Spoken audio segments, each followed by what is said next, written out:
Hello, this is Bart Bruns, and welcome to our e-learning module, How to Be Prepared for Your First Day of Renewals. I'm joined by our Hall of Fame winner, Mark McFarland. You've been with us 9 years. Mark, thank you for being here today. It's good to be here, Bart. And of course, our leader of the sales force, John Casella, our Senior Vice President of Sales. You've been here, John, my goodness, 21 years? Yes, sir.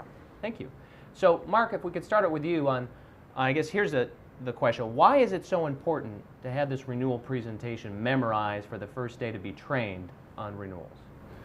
Well, I think, just for uniformity in talking with your members, I think it's important that we convey the same message to each and every one of our members, that not only the trainee, but the trainer as well is on the same page. And like I said, it brings some continuity between the trainee and actually throughout the whole organization.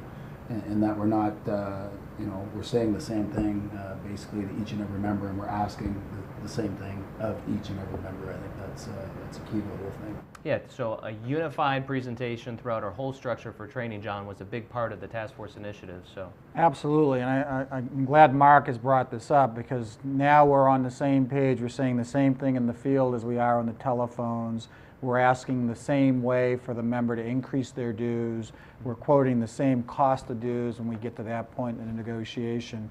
And it really makes us look more professional in front of the members when, if they get a phone call or they get a visit from someone like Mark or any of our other field reps, that they hear the same thing. Before we get to learning, is the presentation itself, John. I mean, it's a different animal, so to speak, to work with. Yeah, I once heard it talked about going from new business to renewals is like driving down the road at 60 miles an hour and putting your car in reverse. It's different. It's a different process.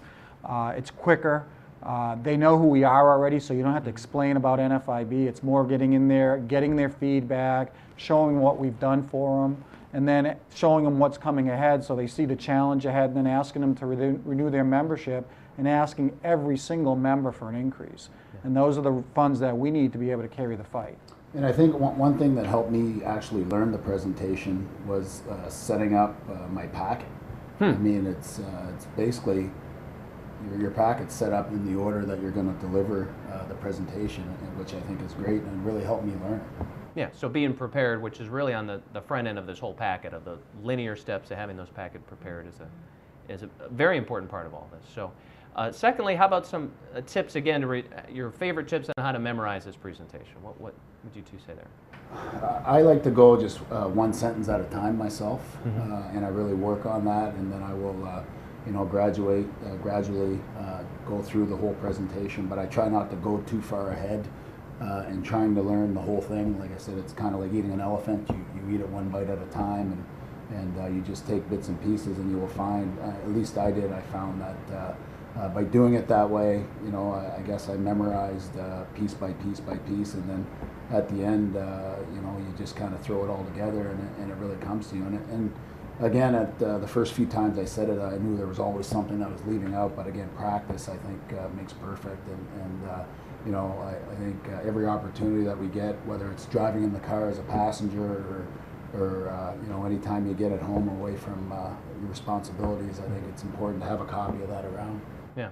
Well, as we always say, some would say perfect practice makes perfect, that every word in the group that you guys worked on matters, John. Every word really matters here. So how about you, John? Because you served not only as a sales rep, but as a trainer, a manager. You've worked on every level of position. I mean, how would you coach a new person to memorize this? Yeah, a couple things. I mean, it's always good to write it out. To Mark's point, one line at a time and memorize it, say it out loud, write it out, say it before you go to bed to yourself.